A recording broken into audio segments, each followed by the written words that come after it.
안녕하십니까. 맥체인 성경 읽기 출애굽기 13장, 누가복음 16장, 욥기 31장, 고린도서 1장입니다. 첫 번째, 출애굽기 13장, 처음 난 것의 구별과 구속. 본문 이해에 도움이 되는 배경과 맥락을 소개합니다. 출애굽기 13장은 이스라엘 백성이 유월절을 기념하며 하나님께서 그들을 애굽에서 인도하신 것을 기억하는 장면을 담고 있습니다. 하나님은 이스라엘 자손이 모든 처음 난 것을 여호와께 구별하여 드리도록 명령하시며, 이는 하나님이 애굽의 장자를 치시고 이스라엘을 구속하신 사건을 기억하게 하기 위함입니다. 또한 이스라엘 백성이 무교절을 지키며 하나님이 그들을 강한 손으로 인도하셨음을 전 세대에 걸쳐 기억하도록 하셨습니다. 하나님은 그들을 블레셋 사람들의 땅이 아닌 광야길로 인도하시며 낮에는 구름기둥, 밤에는 불기둥으로 인도하십니다. 이는 하나님의 보호와 신실한 인도를 보여줍니다. 본문의 중요 구절을 소개합니다. 출애굽기 13장 21절, 여호와께서 그들 앞에서 가시며 낮에는 구름기둥으로 그들의 길을 인도하시고 밤에는 불기둥을 그들에게 비추사 낮이나 밤이나 진행하게 하시니. 본문을 적용하는 데 도움이 되는 가이드라인입니다. 오늘날 우리는 하나님의 인도하심을 신뢰해야 합니다. 하나님께서는 과거에 이스라엘을 광야에서 인도하셨듯이 오늘날에도 성령을 통해 우리를 인도하십니다. 어려운 상황 속에서도 하나님의 약속을 붙들고 그의 길을 따라가는 것이 중요합니다. 하나님의 구속하심을 기억하며 믿음으로 순종하는 삶을 살아야 합니다.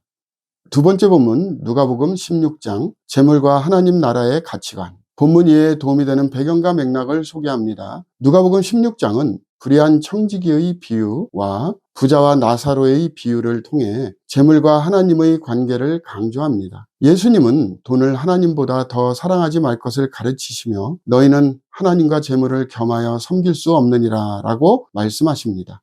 또한 부자와 나사로의 비유에서 지상에서의 부와 신분이 영원한 삶에서 어떤 역할도 하지 못하며 오직 하나님을 경외하고 그의 뜻대로 사는 것이 중요함을 보여줍니다. 이 장은 인간의 삶이 단순히 이 땅에서의 축복과 성공이 아니라 영원한 가치를 두어야 함을 강조합니다. 본문의 중요 구절을 소개합니다. 누가복음 16장 13절, 집 하인이 두 주인을 섬길 수 없나니 혹 이를 미워하고 저를 사랑하거나 혹 이를 중히 여기고 저를 경히 여길 것임이니라. 너희는 하나님과 재물을 겸하여 섬길 수 없느니라.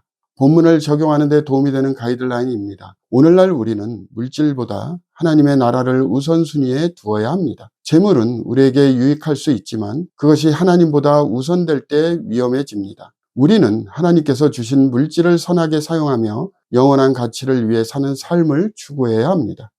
세 번째, 욥기 31장, 욥의 의로움에 대한 변론. 본문 이해에 도움이 되는 배경과 맥락을 소개합니다. 욥기 31장은 욥이 자신이 의롭게 살았음을 강조하며 자신의 결백을 주장하는 내용입니다. 그는 내가 내 눈과 언약을 세웠나니 어찌 처녀에게 주목하랴 라고 말하며 도덕적 순결을 지켰음을 선언합니다. 또한 가난한 자와 과부를 억압하지 않았고 물질을 의지하지 않았으며 죄를 숨기지 않았음을 증언합니다. 욥은 자신의 고난이 죄의 결과가 아니라는 점을 강조하며 하나님께서 공정하게 판단하시기를 원합니다. 이 장은 인간의 도덕성과 하나님의 공의를 향한 갈망을 보여줍니다.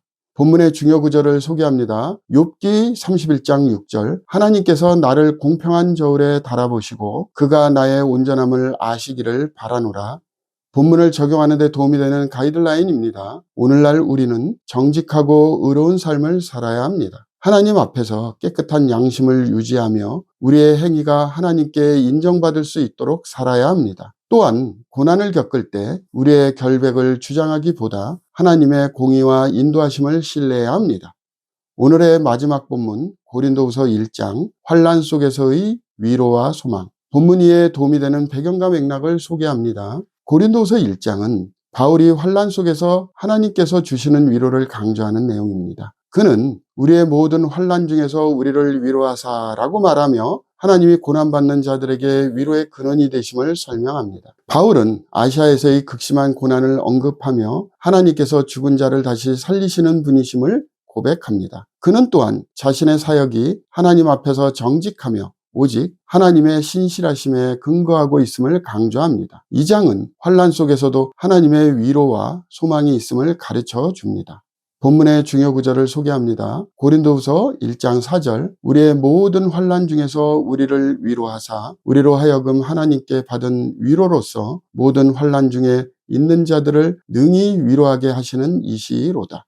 본문을 적용하는 데 도움이 되는 가이드라인입니다. 오늘날 우리는 고난 속에서도 하나님을 신뢰하며 그의 위로를 의지해야 합니다. 하나님께 받은 위로를 다른 이들에게 나누며 함께 격려하고 세워가는 신앙 공동체를 형성하는 것이 중요합니다. 고난이 올 때 낙심하지 않고 하나님의 뜻을 바라보며 소망을 품어야 합니다. 오늘 본문에 고린도후서가 시작되므로 고린도후서가 쓰여진 목적을 소개합니다. 고린도후서는 바울이 고린도 교회에 보내는 두 번째 편지로 그들의 신앙을 더욱 굳건하게 하기 위해 쓰여졌습니다. 바울은 자신의 사도직을 변호하며 복음의 능력과 신실함을 강조합니다. 또한 교회가 환난 속에서도 하나님의 위로를 경험하며 믿음을 지켜야 함을 가르칩니다. 그는 교회의 연합과 순교를 강조하며 신자들이 하나님의 은혜를 헛되이 받지 말 것을 권면합니다. 또한 바울은 연보에 대한 권면을 통해 성도들이 서로 돕고 사랑으로 교제해야 함을 가르칩니다. 마지막으로 그는 자신의 사도적 권위를 다시 한번 확증하며 성도들이 바른 신앙 위에 서도록 권면합니다. 감사합니다.